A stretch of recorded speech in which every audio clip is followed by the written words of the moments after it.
Hello, bachcho. Welcome to Mastan. So today we will cover the left out questions related to the reproduction and development. So आज जो है हम बाकी के questions जो है उनकी practice करेंगे and that will be the reproduction and development in animals. Okay तो चलिए इसी के साथ जो है हम अपना पहला क्वेश्चन जो है वो शुरू करते हैं। तो पहला क्वेश्चन जो है वो ये है बेटा कि the embryo with 8 to 16 blastomeres is, जो एम्ब्रियो होता है बेटा, ठीक है, जो एम्ब्रियो होता है जो 8 8 to 16 हम कह रहे हैं कि सेल का होगा ब्लास्टोमियर्स का, उसे क्या कहते हैं? ठीक है। 8 to 16 का जो है उसे क्या ब्लास्टूला कहते हैं, क्या पोलर बॉडी कहते हैं, क्या मोरूला कहते हैं, या ट्रोफोब्लास्ट कहते हैं, क्या कहते हैं बेटा? तो बेटा इसे कहते हैं मोरूला। जब 8 to 16 सेल्ड का आ गया तो उसे ऑप्शन सी मरूला कहते हैं। ठीक है। ये नाम जो है वो लैटिन वर्ड जो है मलबरी उससे आया है। ठीक है। तो ये एक तरह का अरेंज हो जाता है नंबर ऑफ बॉल्स के बेस पे, जिसमें 8 to 16 सेल्स ऐसे जो हैं वो अरेंज्ड होते हैं ऐसे। सॉलिड बॉल्स लगती है, ये क्या लगती है? Solid ball. ठीक है। उसके बाद बेटा आता है कि ये जो ब्लास्टूला है ये क्या होता है? फिर ये बेटा होता है 32 to 64 सेल्ड। ठीक है। और इसके अंदर जो है फ्लूइड फिल्ड कैविटी जो है वो भी प्रेजेंट होती है। फ्लूइड फिल्ड कैविटी जो है बेटा वो भी, फ्लूइड फिल्ड कैविटी भी प्रेजेंट होती है ब्लास्टोला में। ठीक है। उसके बाद आता है next question. What is which is a viviparous animal? ठीक है, निम्नलिखित में से कौन सा जो है वो विविपेरस एनिमल है? तो बेटा पहले तो हमें पता होना चाहिए कि विविपेरस एनिमल क्यों होते हैं, कौन होते हैं। विविपेरस एनिमल वो होते हैं जो सीधा क्या करते हैं, मतलब जो एग नहीं देते, जो क्या होते हैं, गिव बर्थ।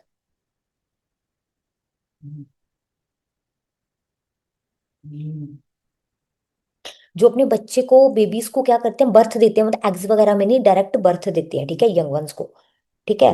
पहले उनको अपनी बॉडी के इनसाइड डेवलप करवाते हैं और उसके बाद जो है वो डायरेक्टली बर्थ देते हैं, ना कोई एगशेल नथिंग, अंडे नहीं देते, डायरेक्टली बोर्न। ठीक है। तो इसमें एग्जाम्पल जो है ह्यूमंस, मैन जिसे कहते हैं, तो फोर्थ है। क्योंकि फ्रॉग्स जो हैं ये भी एग्स देते हैं, लिजर्ड्स भी, और फिशेस, ये सारी क्या हैं, ये तीनों बाकी के, ये ओविपेरस नहीं है। तो ये तीन क्या है? ये ओविपेरस है, विविपेरस नहीं है, सॉरी। मतलब ले एग्स, ये अंडे देते हैं। ओके। ठीक है, जो मदर की बॉडी से रिलीज होते हैं और बाद में वो आके हैच होते हैं। ठीक है, इतना आ गया समझ सबको? उसके बाद आता है where does fertilization takes place in human body? ये जो ह्यूमन बॉडी है वहां पे फर्टिलाइजेशन जो है बेटा कहाँ पे होती है? तो बेटा हमें पता है कि मेल गमीट जो होता है वो स्पर्म होता है, और फीमेल गमीट जो होता है वो होता है एग सेल। ठीक है। और ये एग जो होता है ये ओवरीज प्रोड्यूस करती हैं। क्या प्रोड्यूस करती हैं? ओवरीज। ओवरीज होती हैं दो, एक लेफ्ट एक राइट। तो हर महीने, every month, one of two, one of the two, in one of these, इनमें से कोई एक, दोनों में से कोई एक ओवरी जो है ना वो क्या देती है? एग देती है। सपोज अगर मतलब एक मंथ में लेफ्ट वाली ने एग दिया तो नेक्स्ट मंथ में राइट वाली, मतलब ऐसे अल्टरनेटिवली दे प्रोड्यूस एग। अब वो एग जो है उसे ओवम भी कहते हैं, तो ये तो ऑप्शन में हुआ ही नहीं। तो ओवरी ने दिया, उसके बाद ये ओवरिया मान लो, इससे ये फेलोपियन ट्यूब निकली और ये ऐसे।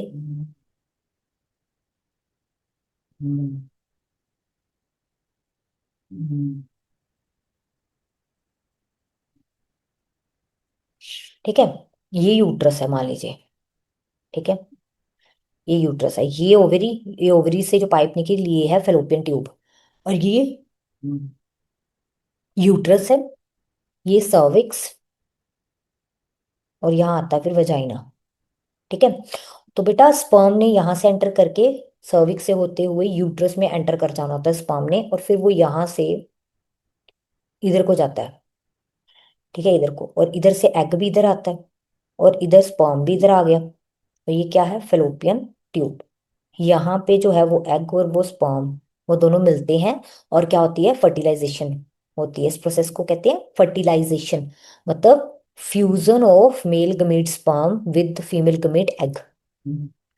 तो ये कहाँ पे होता है बेटा, ये होता है फेलोपियन ट्यूब में। इससे ये भी हुआ कि हमारी बॉडी में जो फर्टिलाइजेशन है वो क्या है, इंटरनल, बॉडी के इनसाइड, मदर की बॉडी के इनसाइड हो रही है ना। तो ठीक है बेटा, ये क्या है, इंटरनल। उसके अलावा यूट्रस में तो आफ्टर फर्टिलाइजेशन जो है थोड़ा रूप लेके फिर यूट्रस में वो अटैच करेगा यूट्रस की लाइनिंग के साथ एक पॉइंट पे आके, और फिर सारे 9 मंथ्स यहीं प्रेगनेंसी के लिए वो रहता है। ठीक है। यूरिथ्रा इज ए ओपनिंग जिससे हमारा यूरिन बाहर रिमूव होता है आउट ऑफ द बॉडी। उसके बाद आता है बेटा कि जो लंग्स हैं ये डेवलप डेवलप होते हैं बेटा किससे, हमारे जो लंग्स हैं ये किससे डेवलप होते हैं बेटा, एक्टोडर्म से, एंडोडर्म से, मीजोडर्म से, या बोथ एंडो एंड एक्टोडर्म। ठीक है। तो ये आता है बेटा, both endoderm and mesoderm is the right answer. ठीक है। आप कहोगे वो कैसे, जो इनर लाइनिंग है बेटा लंग्स की, जो इनर लाइनिंग है लंग्स की, और जो ग्लैंड्स हैं, और जो ग्लैंड्स हैं रेस्पिरेटरी सिस्टम के, इनर लाइनिंग और ग्लैंड्स, ये एंडोडर्म से बनते हैं। कहाँ से, एंडोडर्म से। ठीक है। उसके अलावा जो लंग्स के कार्टिलेज हैं, कनेक्टिव टिश्यू है। ठीक है। कार्टिलेज हो गया लंग का, कनेक्टिव टिश्यू हो गया बेटा, स्मूथ मसल्स हो गए जो लंग्स के। ठीक है। ये सब जो है ये लंग का कहाँ से मिलता है, मीजोडर्म से। कहाँ मिलता है, मीजोडर्म।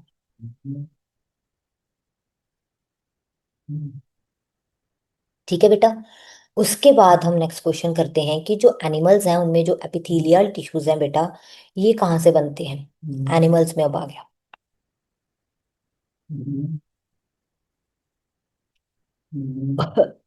तो एनिमल्स में एपिथेलियल टिश्यूज, क्या ये एक्टोडर्म से बन रहे हैं, क्या एंडोडर्म से बन रहे हैं, या मेसोडर्म से बन रहे हैं। ठीक है, एपिथेलियल टिश्यूज एनिमल्स में। तो ये बेटा डिपेंडिंग है कौन सा वाला है एपिथेलियल टिश्यू जो बन रहा है, तो ऑल ऑफ दीज आएगा। जैसे कि अगर मैं कहूँ अगर, तो एपिथेलियल टिश्यू ही ऐसा कहते हैं, एक यूनिक है, बिकॉज ये जो है ये तीनों जर्म लेयर से बन रहा है, तीनों के तीनों, एक्टोडर्म, एंडोडर्म, मेसोडर्म, तीनों से ही एपिथेलियल बनता है, इसलिए यूनिक टिश्यू है। ठीक है। जैसे कि अगर मैं एग्जांपल दूं, अब एक्टोडर्म जो है उससे बेटा एपिथीलियम ऑफ स्किन, क्योंकि स्किन तो बिल्कुल ही बाहर है ना, स्किन की, या कह लो एपिडर्मिस कह लो, ये सबसे वाली आउटर वाली जो है ये बाहर वाली बिल्कुल जर्म लेयर जो एपिडर्मिस है, इससे बनती है बेटा। इवन की लाइनिंग जो हमारे मुंह की अंदर की, ये जो अंदर की जो लाइनिंग है माउथ की, ये भी बेटा कहाँ से बनती है, एक्टोडर्म से। माउथ एंड एनस की, जहां से स्टूल पास होते हैं, एनस की भी लाइनिंग कहाँ से बनती है, एक्टोडर्म में। ये तो एग्जाम्पल हो गई एक्टोडर्म की। अब हम एंडोडर्म की बात करें, तो सबसे अंदर हमारे अंदर की लाइनिंग तो डाइजेस्टिव, जो अंदर के ऑर्गन्स हैं जैसे डाइजेस्टिव ग्लैंड्स हो गया, इनकी लाइनिंग एंडोडर्म से। डाइजेस्टिव ट्रैक्ट हो गया, एंड रेस्पिरेशन का ट्रैक्ट है तो वो भी अंदर से एंडोडर्म से बना। डाइजेस्टिव एंड रेस्पिरेशन सिस्टम का जो ट्रैक्ट है, ठीक है, ये किससे बना बेटा, ये बना एंडोडर्म से, जो इनर मोस्ट जर्म लेयर होती है। उसके बाद आता है मेसोडर्म, मिडल लेयर। तो ये बेटा लाइनिंग बनाती है किसकी? बॉडी की जो कैविटीज है बेटा, उसकी लाइनिंग बनाती है बॉडी की जो कैविटीज है। ये एनिमल्स में बात करें जैसे कि mesothelium, mesothelium and blood vessels हैं। लेकिन ब्लड वेसल्स जो है ना, उसको हम एंडोथीलियम कहते हैं। ब्लड वेसल की कैविटी को एंडोथीलियम, और ब्लड कैविटी जो बॉडी की जो कैविटी उसे मीजोथीलियम कहते हैं। ये मीजोडर्म से बनता है। ठीक है। तो all of these is the right answer. उसके बाद आता है which of the following living organisms gives birth to less developed children. तो बेटा इसका अगर आपको हो ना, तो हमें ना इसका आप अगर करें, आपने कंगरू को ना पाउच्ड एनिमल्स भी कहा जाता है, क्योंकि इनका ये जो पेट होता है, यहाँ पे ना ऐसे पाउच होता है बना हुआ। तो यहाँ पे ये अपने बच्चे को डाल के रखते हैं यहाँ पे। ठीक है। तो वो इसलिए अपनी बॉडी के साथ मदर टच करवा के रखती है इसको। कंगारू, आपने आजकल सुना होगा कंगारू थेरेपी भी होती है, जिनका जो प्रीबोर्न बेबीज जो होती हैं उनको जब बर्थ से पहले जो उनका मतलब टाइम से पहले बर्थ हो गया होता है, तो उनमें क्या होता है बेटा, मदर अपनी बॉडी, आजकल के भी जो है डॉक्टर्स कंसल्ट कहते हैं कि फिर पेरेंट्स जो हैं यूजुअली मदर्स देती हैं, तो अपनी बॉडी के साथ स्किन टू स्किन टच कराने पड़ता है, उनको वार्मथ मिले नेचुरल, और ठीक है उनकी ज्यादा से ज्यादा इजीली डेवलपमेंट हो जाए। तो यही होते हैं कि लेस डेवलप्ड चिल्ड्रन कंगारूस के होते हैं, इसलिए वो पाउच होता है जिसमें वो डाल के अपने बच्चे को जो है बेटा अपनी स्किन टू स्किन टच करवा के रखते हैं, ताकि उनकी फर्दर की डेवलपमेंट जो है हो सके। तो ऐसा किसमें होता है लेस डेवलप्ड चिल्ड्रन? कंगारू।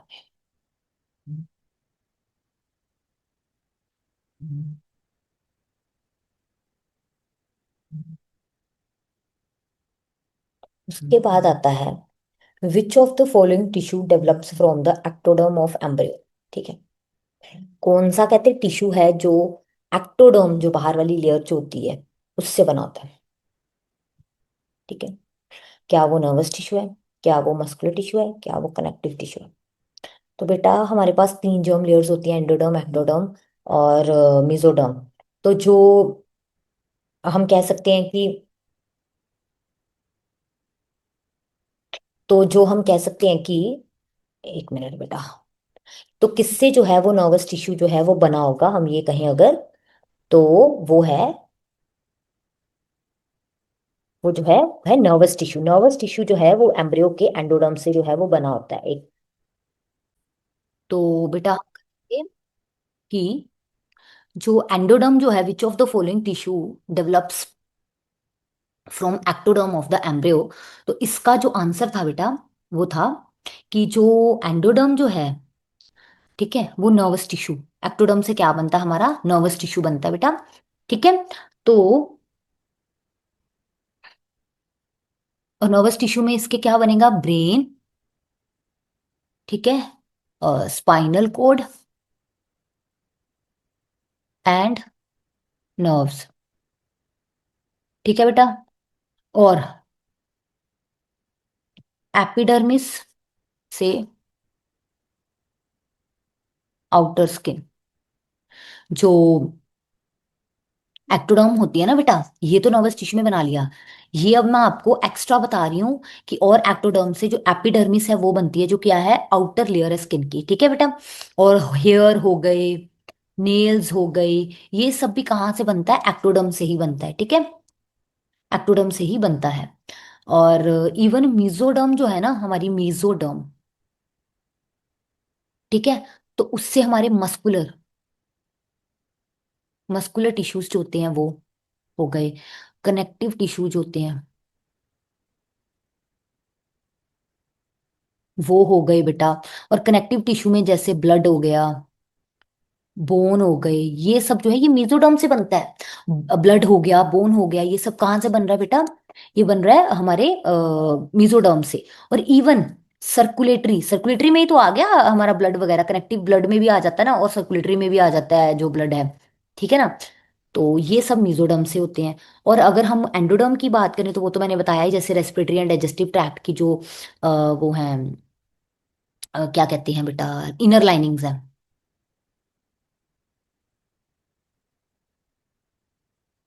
ठीक है। उसके बाद है origin of dentine. Origin of dentine, ठीक है।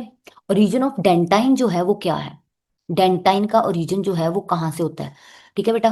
तो वो मीजोडर्मल ओरिजिन है, एंडोडर्मल है, एक्टोडर्मल है, या एंडोडर्मल एज वेल एज, कहाँ से हमारे डेंटाइन पहले तो आता है क्या है, सबसे पहले तो इनेमल हमारे, डेंटाइन मतलब ऑब्वियसली डेंटल पैपिला। ठीक है। जो हमारे टूथ जो हमका डेंटल पैपिला होता है, तो जो मीजन काइंड से ओरिजिनेट होता है उसको हम डेंटाइन कहते हैं। तो सबसे पहले तो इनेमल एक आता है ना, वो एक्टोडर्मल है। इनेमल एक्टोडर्मल है, लेकिन जो हमारा डेंटाइन है ये मीजोडर्मल है। इवन इसके साथ साथ बेटा जो पल्प है हमारा, और सीमेंटम है जिसका इस्तेमाल करके मतलब बिल्कुल फिक्स हुआ होता है, सीमेंटम हो गया, ये सब क्या है, मीजोडर्मल इन, एक्टोमीजोडर्मल या मीजोडर्मल, मीजोडर्मल या एक्टोमीजन काइमल ओरिजिन के हैं। ठीक है।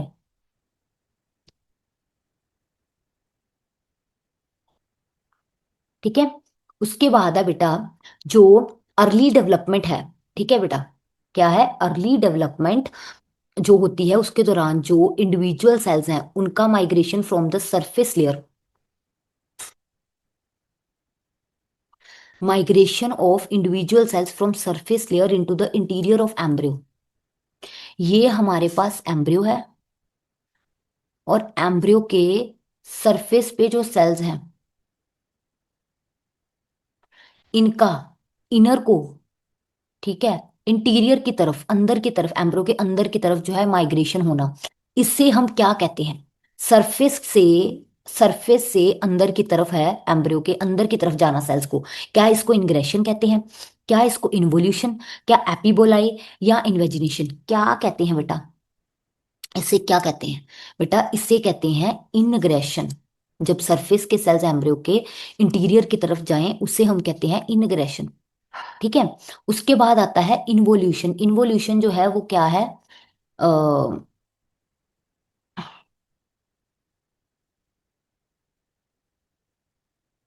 इन्वोल्यूशन को कहते हैं जो बाहर की जो लेयर है बेटा वो एक्सपैंड कर रही होती है, जब आउटर लेयर,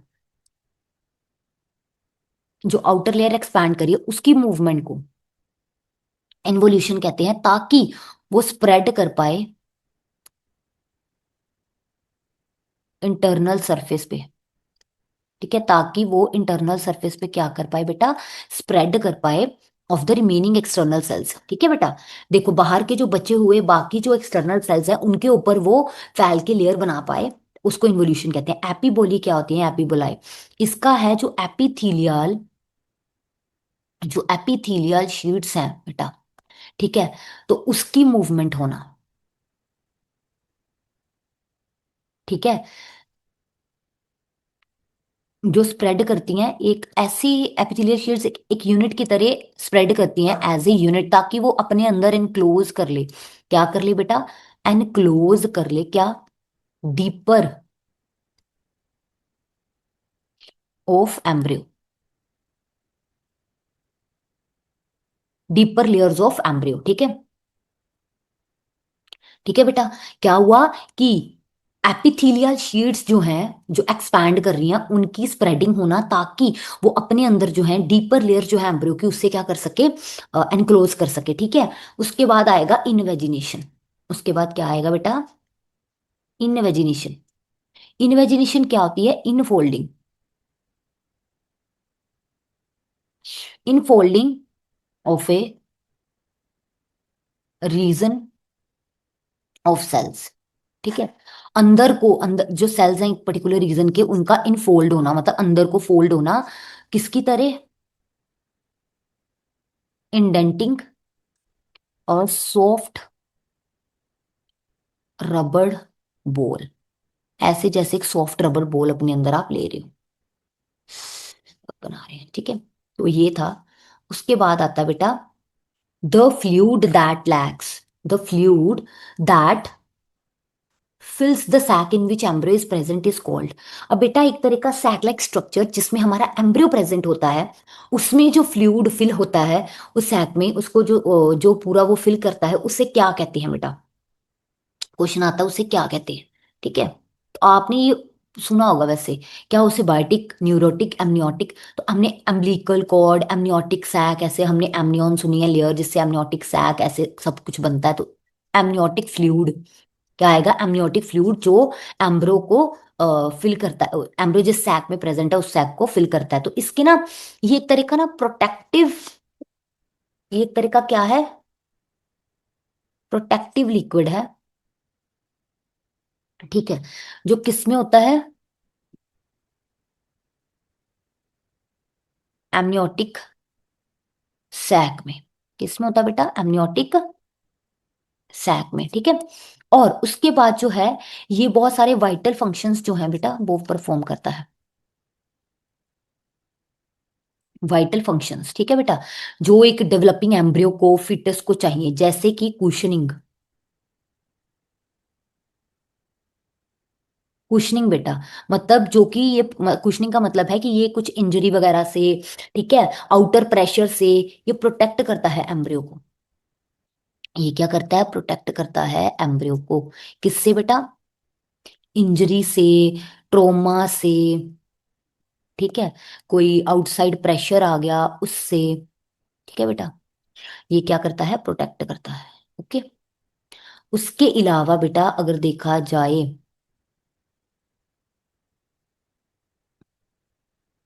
ठीक है, तो ये क्या हो गया बेटा, ठीक है, उसके अलावा अगर देखा जाए कि और क्या क्या फंक्शंस हैं इसके, तो बेटा उसमें आता है टेम्परेचर रेगुलेशन में भी इसका रोल है, टेम्परेचर रेगुलेशन। ठीक है, तो टेम्परेचर रेगुलेशन में कैसे, कि ये एक consistent, consistent warm environment maintain करके रखता है ये। ठीक है, ये कंसिस्टेंट वार्म इन्वायरमेंट मेंटेन करके रखता है। दूसरा इसका रोल उसकी डेवलपमेंट में भी, क्योंकि ये क्या करता है, फीटस को अलो करता है, एक मिनट, फीटस को अलो करता है कि वो इजीली क्या कर पाए, मूव कर पाए, इजीली वो क्या कर पाए बेटा, मूव कर पाए। ठीक है, और जो उस मूवमेंट से, क्योंकि क्या होता है, उसकी मसल और बोन की जो है ना ग्रोथ होती है, तो वो इजिली मूव कर पाएगा। इसलिए भी एमनियोटिक फ्लूइड के मैंने आपको इतने सारे क्या बताए बेटा, ये मतलब एक तरह का उसको ब्रीथ करने में, मूव करने में, ये सब में हेल्प करता है। ठीक है बेटा, तो ये हुआ। उसके बाद हम करते हैं अब नेक्स्ट क्वेश्चन।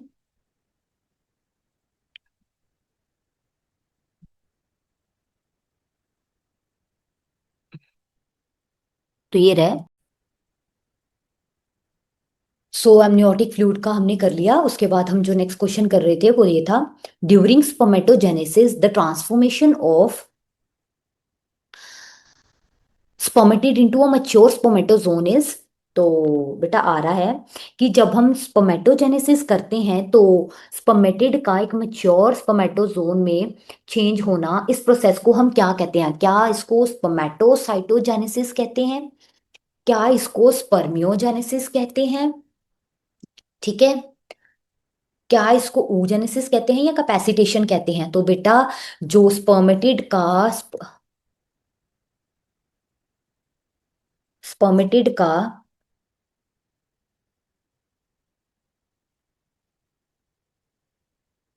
स्पर्मेटोजोआ में कन्वर्ट होना, इसको कहा जाता है स्पर्मियोजेनेसिस। क्या कहा जाता है बेटा, स्पर्मियोजेनेसिस। ठीक है, स्पर्मियोजेनेसिस जो है ना बेटा, ये होती है फाइनल स्टेज। क्या होती है, फाइनल स्टेज होती है बेटा ये, स्पर्म फॉर्मेशन में जो है one of the final stage होती है। लेकिन अगर हम स्पर्मेटोसाइटोजेनेसिस की बात करें तो ये क्या है, ये इनिशियल स्टेज है। ये क्या है, इनिशियल स्टेज है, जहां पे स्पर्मेटोगोनिया जो है, स्पर्मेटोगोनिया जो है वो डिवाइड करता है, ताकि वो प्राइमरी जो है स्पर्मेटोसाइट्स बना सके, स्पर्मेटोसाइट्स। इसीलिए तो स्पर्मेटो साइटोजेनेसिस हुआ, कि स्पर्मेटोसाइट को बनाने वाला प्रोसेस, तो वो तो सबसे इनिशियल है। ठीक है ना, उसके बाद जो है oogenesis, तो फीमेल्स में एग फॉर्मेशन का, एग ओवम को बनाने का प्रोसेस है। और कैपेसिटेशन तो बेटा ये फाइनल मच्योरेशन, प्रोसेस है, क्या है? फाइनल मैच्योरेशन प्रोसेस है किसका? स्पर्म का। स्पर्म का इसमें क्या होता है, स्पर्म जो है वो अंडरगो करता है आफ्टर इजेक्यूलेशन। जब वो इजेक्ट होता है ना बेटा, आफ्टर इजेक्यूलेशन बेटा, ठीक है, फीमेल की, ये कब होता है कैपेसिटेशन? फीमेल की बॉडी के अंदर आफ्टर इजैकुलेशन जब वो एंटर करता है तो तब वहां पे कैपेसिटेशन होती है, ताकि वो फर्टी ये किसके काम आता है? ताकि फर्टिलाइज कर सके वो एग को। क्या? कैपेसिटेशन। ठीक है, आ गया सबको? तो जो स्पर्मेटिड का स्पर्मेटोजोन में चेंज होना है वो स्पर्मियोजेनेसिस है।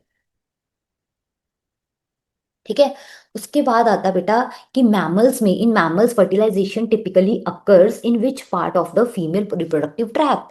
तो ये तो हमने पहले भी किया था वैसे, लेकिन इसमें अब आ गया मैम, आपने तो बोला था फेलोपियन ट्यूब, तो फेलोपियन ट्यूब के भी ना कुछ रीजंस होते हैं, तो पर्टिकुलरली जहाँ intra ampullary fallopian tube region या ampulla of the fallopian tube इसे कह देते हैं। ठीक है, यहाँ तो इंटर एम्पुलरी ऐसे कुछ था, या एम्पुला, एम्पुला एक रीजन होता है फेलोपियन ट्यूब का, स्पेशली वहां पे फर्टिलाइजेशन होती है। ठीक है, बाकी जो है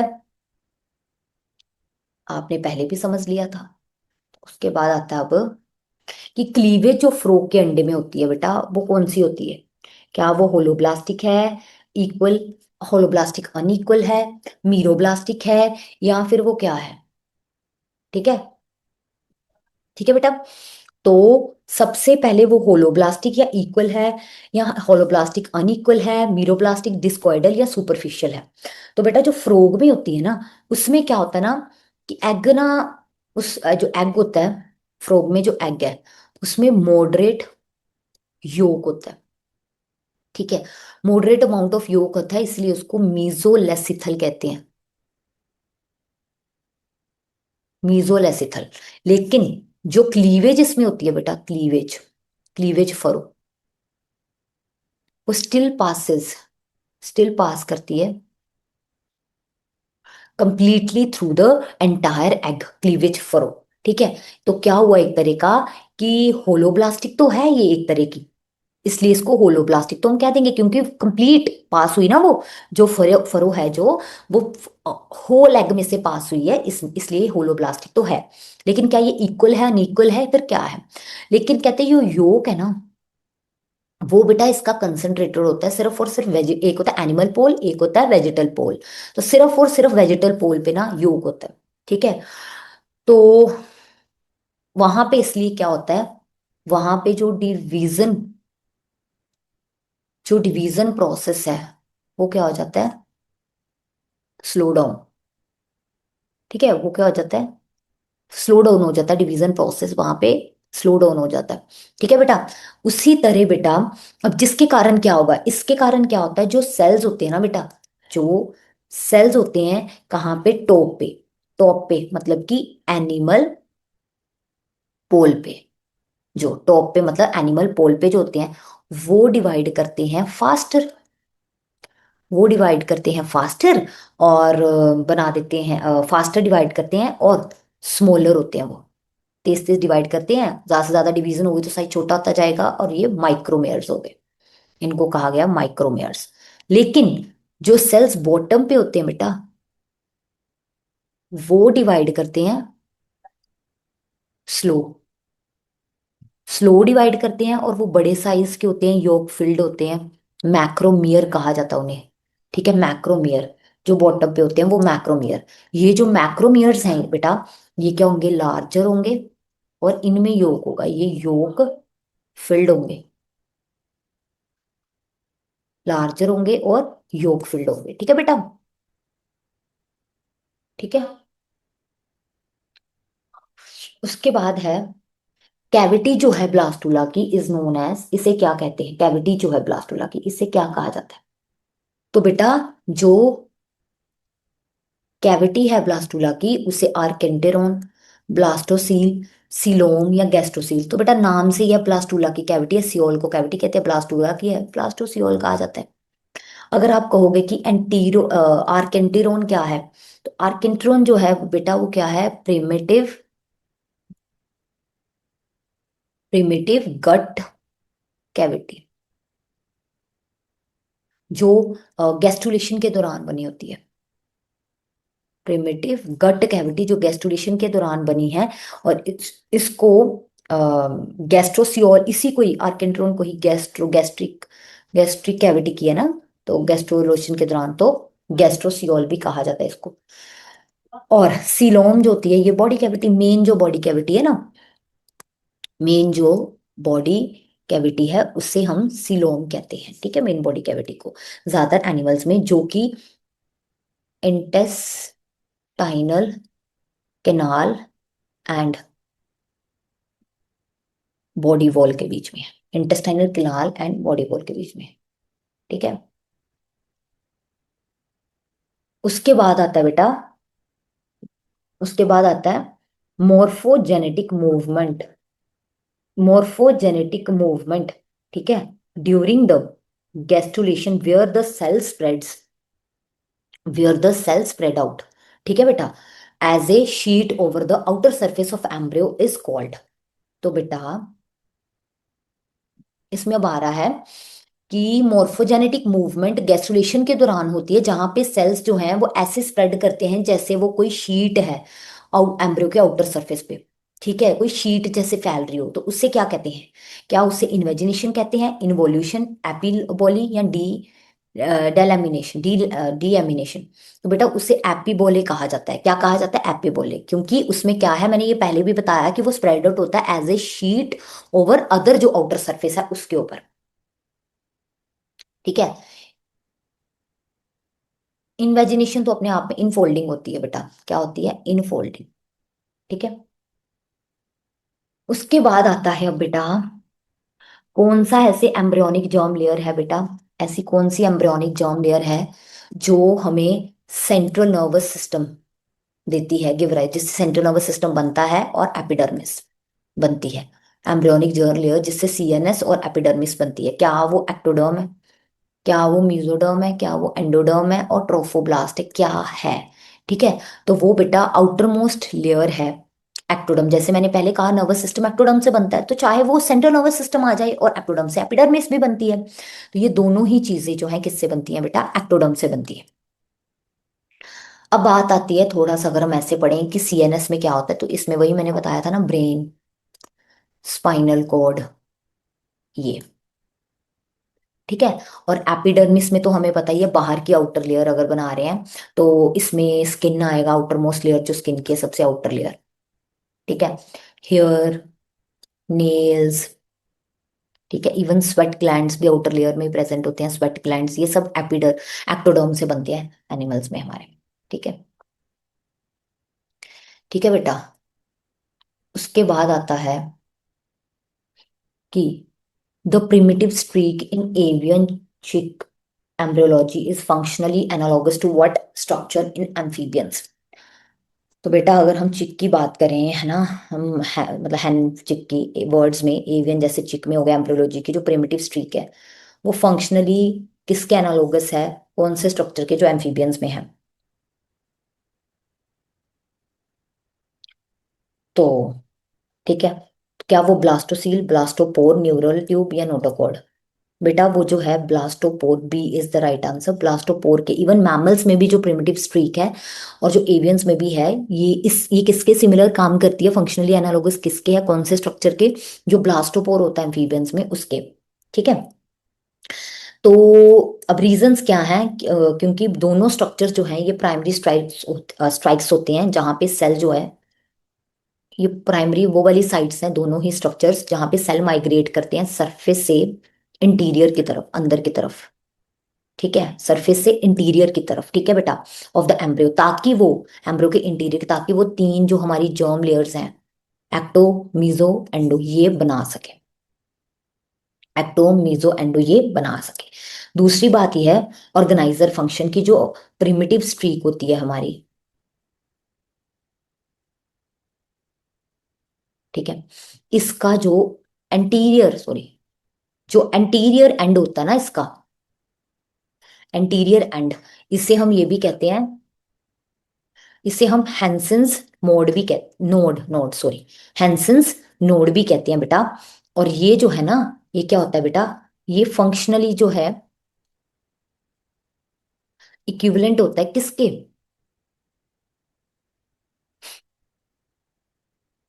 dorsal lip, dorsal lip, dorsal lip of, dorsal lip of blastopore. ठीक है, डोर्सल लिप ऑफ ब्लास्टोपोर के ये क्या होता है, क्या बोली थी, इक्विवेलेंट, फंक्शनली इक्विवेलेंट होता है। क्या चीज मैं करवा रही हूँ कि जो एंटीरियर एंड होता है प्रिमिटिव स्ट्रीक का, और वही जो ब्लास्टोपोर का जो डोर्सल लिप है, जो उसके ब्लास्टोपोर का जो डोर्सल लिप है, वो एंटीरियर एंड ऑफ किसका, प्रिमिटिव स्ट्रीक के, ये भी एनालोगस होता है फंक्शनली। तो दोनों चीजें इसमें आ गई, जिसके कारण यही रीजन है कि जो प्रिमिटिव स्ट्रीक है एवियंस में, इवन की मैमल्स में भी, वो किसके फंक्शनली एनालोगस होती है, एम्फीबियंस के ब्लास्टोपोर के। ठीक है, ये हो गया। उसके बाद हम करते हैं next. Which of the following is an ectodermal derivative in mammals? ठीक है, एंडोडर्मल, इन निम्नलिखित में से कौन सा जो है वो एंडोडर्मल डेरिवेटिव है मैमल्स में? ठीक है, क्या वो लिवर है, स्केलेटन है, हार्ट है, या लेंस ऑफ द आई है? तो वो है लिवर। एंडोडर्म से मतलब जो बना है, मैमल्स में जो एंडोडर्म से बना है वो लिवर है। ठीक है बेटा।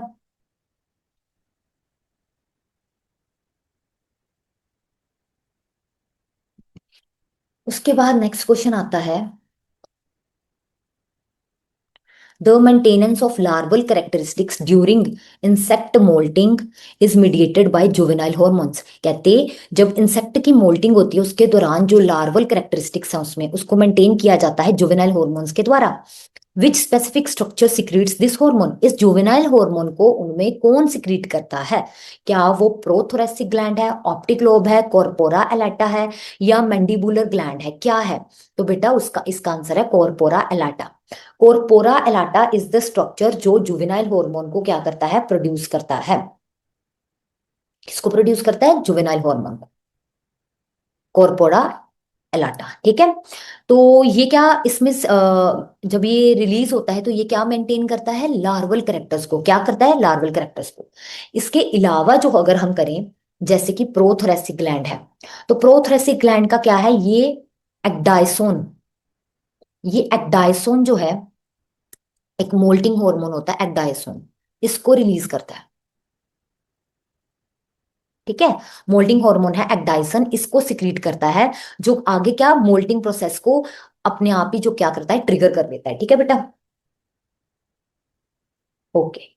अब इसके अलावा अगर हम कहें कि ऑप्टिक लोब का क्या रोल है, तो जो ऑप्टिक लोब होती है ना बेटा, वो क्या प्रोसेस करती है? ऑप्टिक लोब विजुअल इंफॉर्मेशन, जो आईज हम देखते हैं, मैं लैपटॉप देख पा रही हूँ, मैं वॉल को कलर्स, डिफरेंट डिफरेंट कलर्स को, किसी भी चीज को, कोई इमेज मेरे रेटिना पे बन रही है आई के, तो उस लेंस के रेटिना पे जो बन रही है वो विजुअल इंफॉर्मेशन को ऑप्टिक लोब जो है वो प्रोसेस कर पाती है। ऑप्टिक लोब जो है वो क्या कर पाती है, उसको प्रोसेस कर पाती है। ठीक है,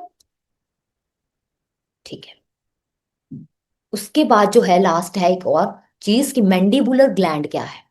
मैंडिबुलर ग्लैंड जो है वो ऑफन किसमें इन्वॉल्व होता है? Pheromone production. क्या है बेटा? फेरोमोन प्रोडक्शन में। ठीक है, फेरोमोन प्रोडक्शन में, या फिर डाइजेस्टिव सिक्रीशंस में। ठीक है, फेरोमोन प्रोडक्शन या डाइजेस्टिव सिक्रीशंस जो होती हैं, स्पीशीज स्पीशीज पे डिपेंड करता है, किसी में ये फेरोमोन प्रोडक्शन, किसी में ये डाइजेस्टिव सिक्रीशंस के लिए होगा, लेकिन मेन जो जुवेनाइल था वो कौन करता है? Corpora allata. ठीक है, उसके बाद आता है complete tissue remodeling including the destruction of larval structures, जिसे हम हिस्टोलाइसिस कहेंगे, and development of adult structures from imaginal disc. ठीक है, occurs in which type of the metamorphosis? ठीक है, तो पूछा जा रहा है कि पूरी तरह से जो रीमॉडलिंग होती है, जिसमें लार्वल स्ट्रक्चर का डिस्ट्रक्शन भी होता है, उसे हिस्टोलाइसिस कहते हैं, इवन एडल्ट स्ट्रक्चर्स बनना इमेजिनल डिस से, ये किस तरह की मेटामॉर्फोसिस में होता है? क्या ये मेटाबोलस, होलो मेटाबोलस, पोरो मेटाबोलस, या हेमी मेटाबोलस, किससे होता है ये? तो ये होता है होलो मेटाबोलस। ठीक है, होलो मेटाबोलस क्या है? एक ऐसी मेटाबोलस, होलो मतलब कंप्लीट, होल आ गया ना वर्ड, तो कंप्लीट मेटाबोलिज्म मेटामॉर्फोसिस। ठीक है, ये कंप्लीट मेटामॉर्फोसिस है जिसमें क्या होता है, इंसेक्ट्स जो है ना बेटा, वो रेडिकल ट्रांसफॉर्मेशन करते हैं। क्या? रेडिकल ट्रांसफॉर्मेशन करते हैं। ठीक है, इससे क्या होगा, 4 डिफरेंट स्टेजेस आती हैं इनमें। क्या आती हैं? 4 डिफरेंट स्टेजेस। पहली क्या है? एग। एग से इन्होंने क्या बनाया? लार्वा। लार्वा से बना प्यूपा, और प्यूपा से फिर बना एडल्ट। ओके, तो कितनी आई? 4 स्टेजेस आई। 4 स्टेजेस आई। ठीक है, तो इसे कहते हैं होलो मेटाबोलस। क्या आया? Holometabolous. Next, during amphibian metamorphosis, the striking anatomical transformation such as tail resorption and limb development is primarily driven by an increase in the circulating levels of। तो बेटा कहते हैं एम्फीबियंस में क्या होता है, जब उनकी मेटामॉर्फोसिस होती है तो एक डिफरेंट सा एक ट्रांसफॉर्मेशन होता है उनके इंटरनल स्ट्रक्चर में, जैसे कि टेल का रिसॉर्प हो जाना और लिम्ब की डेवलपमेंट होना। ये किसके कारण होता है? किस में इंक्रीज आता है? प्रोलैक्टिन में, थायराइड में, ग्रोथ में, या कॉर्टिसोल में? किस में आता है? तो ये आता है थायराइड में, थायराइड हॉर्मोन्स में। थायराइड हॉर्मोन्स में इंक्रीज आ जाता है, जैसे T3 T4 में, जिसके कारण क्या है, उसकी ब्लड स्ट्रीम में ये बढ़ जाते हैं, जिसमें मेटामॉर्फोसिस के सर्टेन कुछ चेंजेस हैं वो आ जाते हैं। जैसे कि मैंने बोला, रिजॉर्प्शन ऑफ द टेल। तो मतलब टेल गायब हो जाती है एक तरह से। टैडपोल का होता है, फ्रॉग का नहीं होता एम्फीबियंस में। तो ठीक है, ये क्या होती है, एक तरह की उसकी प्रोग्राम्ड सेल डेथ करवाते हैं। तो उसकी सेल डेथ करवाई कि टेल जो है वो गायब हो जाए। ठीक है, और उसके बाद जो है गिल्स जो है वो लंग्स में चेंज हो जाए, एक तरह का ये भी रीऑर्गेनाइजेशन होता है उसमें, ये भी वन ऑफ द रीजन है। ठीक है, तो ये कौन कर रहा है? लिम्ब की डेवलपमेंट हो गई, जैसे लिम्स की डेवलपमेंट हो जाना या कुछ चीजें डिसअपेयर हो जाना, ये सब कंट्रोल जो है ये थायराइड हॉर्मोन्स करते हैं। कौन करते हैं? Thyroid hormones.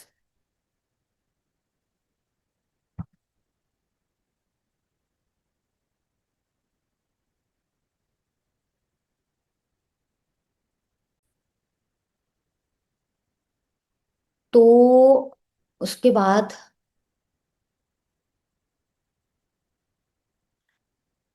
नेक्स्ट क्वेश्चन है, इन एन एम्फीबियन। अब हम देखें तो एम्फीबियन में क्या होता है। एम्फीबियंस में what is the phenotypic effect of surgically removing the thyroid gland और the hypophysis during the early tadpole stage. ठीक है, तो कहते हैं कि अर्ली टैडपोल स्टेज में फिनोटिपिक इफेक्ट होता है कि अगर हम सर्जिकली रिमूव कर दें थायराइड ग्लैंड को, जिसको कहते हैं हम हाइपोफाइसिस, या फिर हाइपोफाइसिस कर दें मतलब पिट्यूटरी को, तो अर्ली स्टेज के दौरान तो क्या होगा?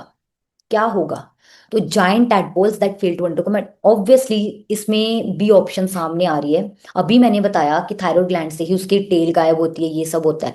तो ऑब्वियसली फिर टैडपोल्स रहेंगे जो मेटामॉर्फोसिस नहीं कर पाएंगे, उनकी टेल भी रहेगी, टेल भी गायब नहीं होगी। गिल्स रहेंगे, गिल्स चेंज नहीं होंगे लंग्स में, तो टैडपोल्स ही जाइंट हो जाएंगे। यही जो है आंसर है।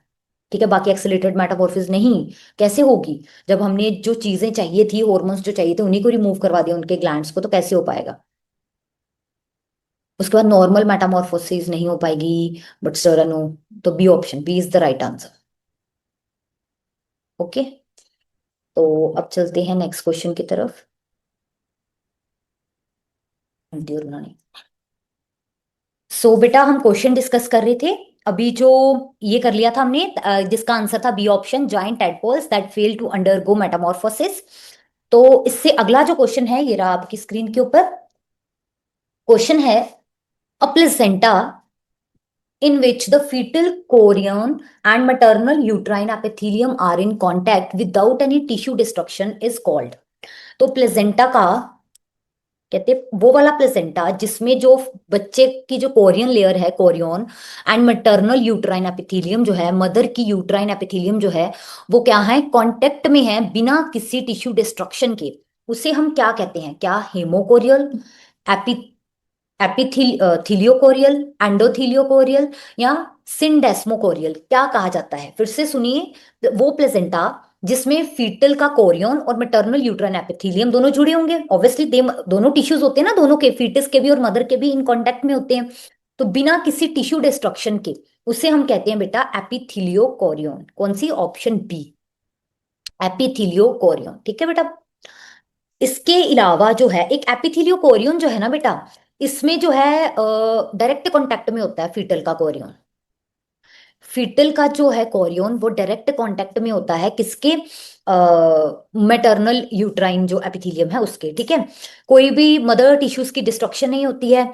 जितनी भी कितनी, all 6 layers of placenta, placenta की तीनों जो 6 की 6 लेयर्स जो हैं, 6 लेयर्स जो हैं बेटा, वो प्रेजेंट होती हैं इसमें, ठीक है। उसमें 3 में से क्या होगा, 6 में से इसमें से 3 जो हैं वो फीटल हैं, और 3 जो हैं वो क्या होती हैं, मैटरनल होती हैं। ओके। ओके। तो ये था। और ये प्लेजेंटा जो है ना, ऐसा वाला प्लेजेंटा, ये कॉमनली किस में प्रेजेंट होता है, एपिथेलियो कोरियस, पिग्स में, हॉर्सेस में प्रेजेंट होता है ये। और उसके अलावा ये काउज में प्रेजेंट होता है, पिग्स में, हॉर्सेस में और काउज में प्रेजेंट होता है। इसके अलावा अगर बात की जाए, next question, which hormone stimulate the prothoracic gland of insects to produce ecdysone. हमें पता है कि एक्डाइसोन हार्मोन जो है वो मोल्टिंग करवाता है, हमने पीछे ही अभी क्वेश्चन एक डिस्कस किया है, लेकिन कहते वो प्रोथोरेसिक ग्लैंड ही जो है इंसेक्ट्स का, वही रिलीज करता है, प्रोड्यूस करवाता है। अब आता है कौन सा हार्मोन स्टिमुलेट करता है, मतलब इससे ये चीज करवाता है, एक्डाइसोन उसको एक मैसेज देता है कि एक्डाइसोन हार्मोन रिलीज हो जाए, रिलीज हो जाए, ठीक है। तो ये कौन करवाता है ये चीज, क्या वो जुवेनाइल हार्मोन है, क्या वो पीटीटीएच, प्रोथोरेसिक थोरेसिकोट्रोफिक हार्मोन, या सोमैटोट्रोफिन या थायरोट्रोफिन, कौन सा ऐसा हार्मोन है बेटा जो ये सब करता है। तो बेटा ऑब्वियसली प्रोथोरेसिक ग्लैंड को करना है, तो वो होगा prothoracicotropic hormone, PTTH, B option is the right answer. इसके अलावा अगर हमने करना हो कि जुवेनाइल हार्मोन जो है बेटा, ये किसके द्वारा, ये हमें पता है ना, corona corpora, sorry, just wait, corpora एलाटा, पीछे भी हमने पढ़ा भी, ठीक है। ये ये डिटरमाइन करता है कि किस तरह की जो है मोल्डिंग होगी, लार्वा टू लार्वा होगी या लार्वा टू प्यूपा होगी, किस तरह की होगी, ठीक है। सोमैटोट्रोफिन हार्मोन है, ये एक तरह का ह्यूमन ग्रोथ हार्मोन है, ये ग्रोथ हार्मोन है जो हम ह्यूमंस में प्रेजेंट होता है,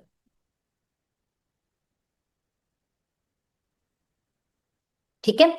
उसके बाद आता है थायरोट्रोपिन, क्या आता है बेटा, थायरोट्रोपिन आता है, और ये वर्टेब्रे का, वर्टेब्रेट्स में प्रेजेंट होता है, वर्टेब्रेट हार्मोन है जो थायराइड ग्लैंड को स्टिमुलेट करता है। किसको स्टिमुलेट करता है, थायराइड ग्लैंड को स्टिमुलेट करता है, ठीक है। उसके बाद नेक्स्ट क्वेश्चन करते हैं, विच of the following is an example of haemochorial placenta. पीछे वाला हमने एपिथीलियो कोरियल किया, अब कहते हैं हीमोकोरियल प्लेजेंटा की कौन सी एग्जाम्पल है। तो पिग ह्यूमन तो मैंने पीछे की है कि ये तो एपिथीलियो कोरियो में होता है, पिग और हॉर्स ये तो होगा नहीं। तो ह्यूमंस में होता है बेटा हीमोकोरियल प्लेजेंटा, ह्यूमंस में होता है। इसमें क्या होगा, एक ये ऐसी टाइप है प्लेजेंटा की जहां पे जो मैटरनल, मतलब मदर के, माँ के जो मैटरनल ब्लड है, हीमो क्या आ रहा है, हीम, और कॉरियन मतलब फीटल की कॉरियन।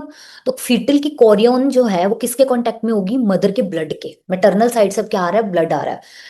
मैटरनल ब्लड जो है वो किसके कांटेक्ट में होता है, कम्स इन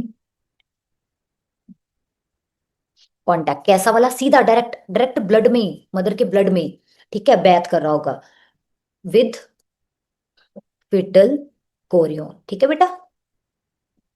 फीटल कोरियन जो है बेटा, वो मैटरनल ब्लड जो है उसके डायरेक्ट कांटेक्ट में होती है, ठीक है, डायरेक्ट कांटेक्ट में।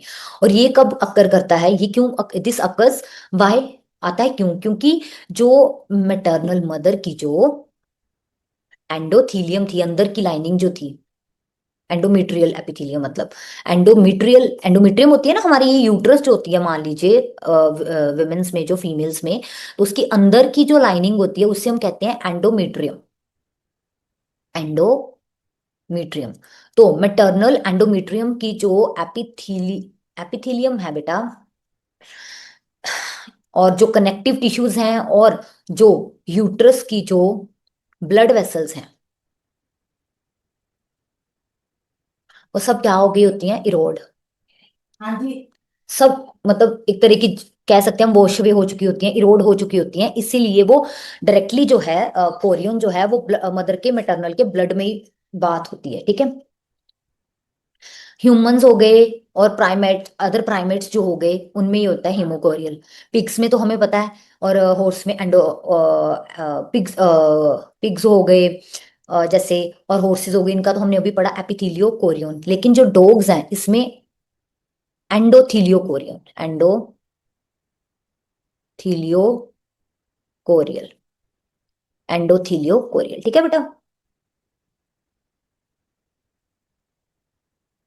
एंडोथीलियो कोरियल। अब आता है क्वेश्चन कि कौन सा हार्मोन है जो रिस्पॉन्सिबल होता है for maintaining the uterine lining during pregnancy. ये तो बहुत इजी है, पहले भी हमने डिस्कस किया था एक बार, और अब भी इसका आंसर है आउट ऑफ द फॉलोइंग जो है, क्या ये एड्रिनलिन है, क्या ये प्रोजेस्टेरोन है, क्या ये थायरोक्सिन है, या ऑक्सीटोसिन है, क्या है? एड्रिनलिन जो, तो अगर हमने कहना हो तो ये तो हमारे फाइट एंड फ्लाइट रिएक्शंस में आता है, ठीक है, इमरजेंसी में। ये तो नहीं है फाइट एंड फ्लाइट। थोरक्सिन हार्मोन जो है थायराइड ग्लैंड रिलीज करता है। कौन करता है? थायराइड ग्लैंड रिलीज करता है इसको, ठीक है। थायराइड ग्लैंड रिलीज करता है, और ये तो मेटाबॉलिज्म देखता है, मेटाबॉलिक एक्टिविटीज में इसका। ऑक्सीटोसिन जो है ये यूट्राइन कॉन्ट्रैक्शंस हो गई, इसे लव हार्मोन भी आई गेस कहा जाता है। यूट्राइन कॉन्ट्रैक्शंस जब बर्थ के टाइम पे, चाइल्ड बर्थ के टाइम पे जो पेन होती है लेडी को, है ना, लेबर पेन कहते हैं, वो यूट्राइन कॉन्ट्रैक्शंस कौन? ऑक्सीटोसिन करवाता है वो, ठीक है। तो बचा क्या? प्रोजेस्टेरोन। तो progesterone is the answer, progesterone ही तो है। इसे प्रेगनेंसी हार्मोन भी कहा जाता है, क्योंकि प्रेगनेंसी मेंटेन, यूट्रस की लाइनिंग जो है उसे कौन मेंटेन करके रखता है? यही, इसे इसलिए प्रेगनेंसी हार्मोन भी कहा जाता है, ठीक है, प्रोजेस्टेरोन को। उसके बाद नेक्स्ट क्वेश्चन है, इंसेक्ट्स में जो कौन सा ग्लैंड है, ये हमें कर लिया ऑप्शन बी, कॉर्पोरा कोलेटा। अब नेक्स्ट क्वेश्चन के ऊपर आते हैं। कौन सा ऐसे स्ट्रक्चरल चेंजेस है जो एम्ब्रियोनिक हार्ट में होते हैं बिटवीन 48 to 72 आवर्स के अंदर अंदर? जब हार्ट बन रहा होता है तो 748 से 72 आवर्स के अंदर, मतलब 2 to 3 डेज के अंदर जो है बेटा, कौन से ऐसे हार्ट जो है एम्ब्रियोनिक हार्ट चेंजेस अंडरगो करता है, बदलाव कौन से ऐसे आते हैं, ठीक है। Division into 4 distinct chambers, looping to the right side मतलब एस शेप का होना, separation into left and right ventricles, या फिर attachment to the limb buds, क्या होता है बेटा? देखो सबसे पहले क्या होता है, इनिशियल स्टेज आती है, इनिशियल स्टेज, उसमें क्या होगा, हार्ट जो है ना, जो है वो एक स्ट्रेट, शुरू में वो स्ट्रेट प्राइमरी हार्ट ट्यूब की तरह होता है, बस स्ट्रेट प्राइमरी हार्ट ट्यूब की तरह, यहां से शुरुआत होती है इसकी इनिशियल स्टेज। हार्ट जो है वो क्या है, begin as a straight primary heart tube, ठीक है। उसके बाद जो है बेटा लूपिंग होती है, सेकंड स्टेप क्या होता है, लूपिंग। बिकॉज ट्यूब जो है ना वो फास्टर ग्रो करती है, ठीक है, फास्टर ग्रो करती है देन, फास्टर ग्रो करती है then pericardial, then pericardial cavity, ठीक है बेटा। पेरिकार्डियल कैविटी के कंपैरेटिवली जो जो बेटा ट्यूब है वो ज्यादा फास्टली ग्रो करती है, जिसके कारण जो है बेटा, जिसके कारण क्या, वो बेंड हो जाती है और ट्विस्ट हो जाती है, जिससे कि ऐसा लगता है कि उसने एस शेप ले ली है। तो बी ऑप्शन है ये 48 से 72 आवर्स के बीच बीच होता है ये।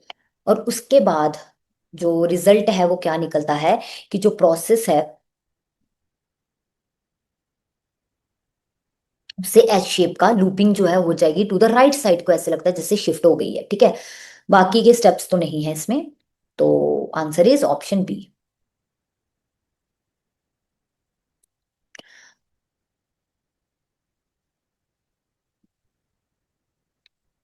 उसके बाद होता है बेटा, नेक्स्ट क्वेश्चन है, which of the following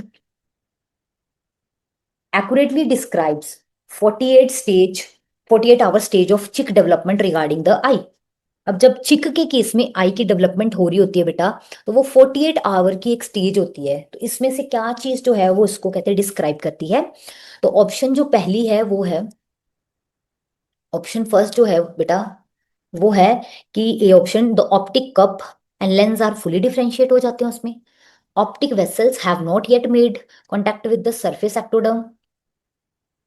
The lens has been replaced by the cornea and the eye is completely pigmented. क्या होगा? वो जो 48 आवर स्टेज होती है बेटा, 48 आवर की, वो चिक आई की डेवलपमेंट में चिक में क्या होता है, optic cup and lens fully differentiate हो जाते हैं। जो ऑप्टिक कप होता है, जो ऑप्टिक कप होता है बेटा, ठीक है, बाय अगर हमने कहना है 48 आवर्स की इंक्यूबेशन जब हो जाती है तो उसमें जो ऑप्टिक वेसिकल हैं वो इनवेजिनेट हो जाते हैं, इनवेजिनेट कर जाते हैं। इन्वेजिनेट मतलब इनफोल्डिंग एक तरह की उनकी हो जाती है, ताकि वो क्या बना सके, डबल लेयर्ड कप, इसको कहते हैं हम optic cup, double layered optic cup. Lens की डेवलपमेंट अगर हम कहें तो वो कैसे होती है, जो उसकी लेयर होती है ऊपर वाली ओवरलाइंग एक्टोडर्मल लेयर जो होती है वो थिक हो जाती है। किसमें? लेंस प्लेकोड में। ठीक है, जो एक्टोडर्म थी, आउटर ओवरलाइंग एक्टोडर्म, वो थिक होके लेंस प्लेकोड बना देती है बेटा। वो इन्वेजिनेट कर जाती है इनटू एक लेंस वेसिकल में। मतलब इनफोल्ड होके क्या बना लेती है कि लेंस वेसिकल।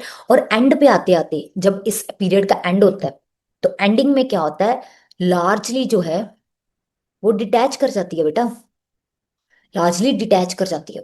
ठीक है, डिटैच हो जाती है ताकि वो क्या बना सके, एक डिफरेंशिएटेड लेंस बना सके, डिफरेंशिएटेड लेंस बना सके। ठीक है, तो ये थी लेंस डेवलपमेंट का भी काम, तो option A is the right answer. ठीक है, उसके बाद आता है जो ट्यूबुलर हार्ट है। ठीक है, जो ट्यूबुलर हार्ट है बेटा,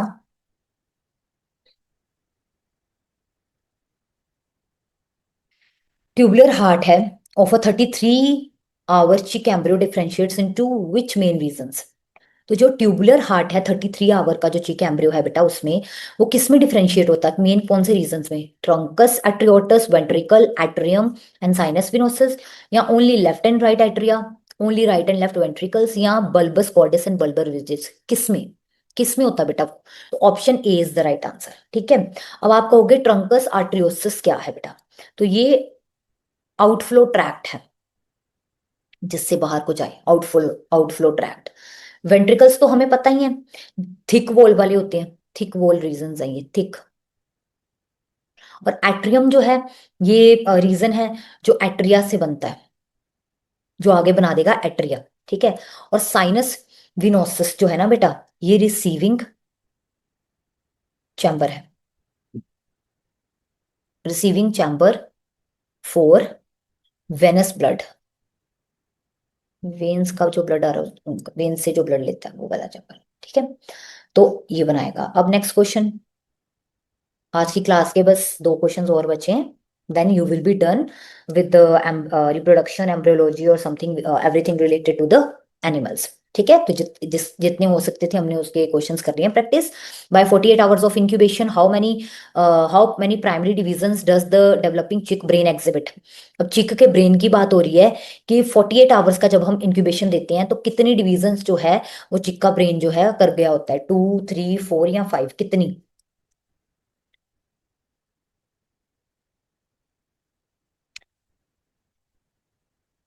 बेटा इसका आंसर है 3। 3 प्राइमरी डिविजन्स वो कर गया होता है।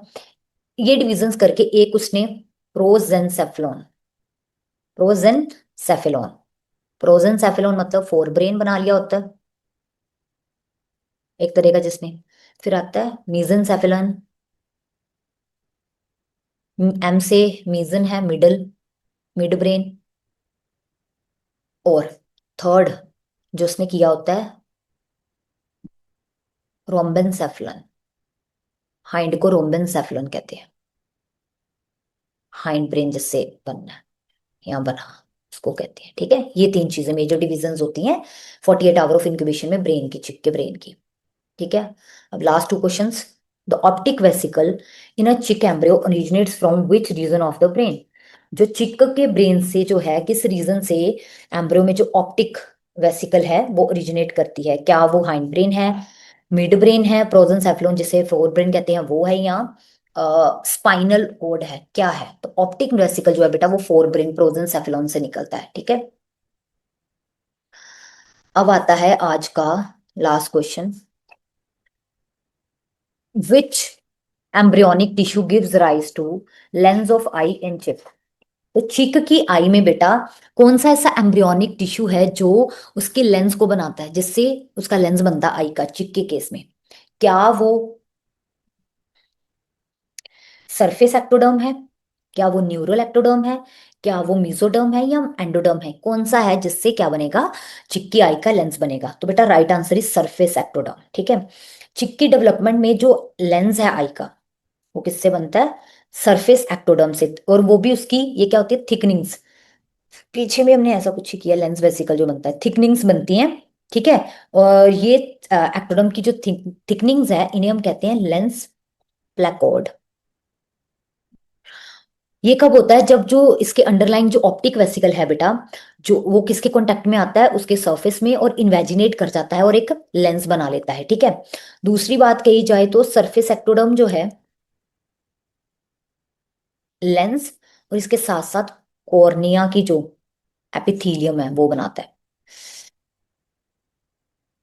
न्यूरल एपिडर्म जो है बेटा, न्यूरल है ये, इससे रेटिना बनता है, याद रख लेना। आईज एंड ऑप्टिक नर्व, ठीक है। मीजोडर्म से वही वेस्कुलर लेयर्स वगैरह बन जाती हैं। So this was it, this was your last question of today's class. So अब हम लास्ट के अगली क्लासेस में जो है वो मिलते हैं। सो होप सो आपकी प्रेपरेशन जो है अच्छी जा रही होगी। So this was the end of your reproduction chapter. Now we have left with only applied biology practice questions. तो ये भी हम एक दो दिन में लास्ट की क्लास में कल में कर लेंगे। So best of luck for your exam.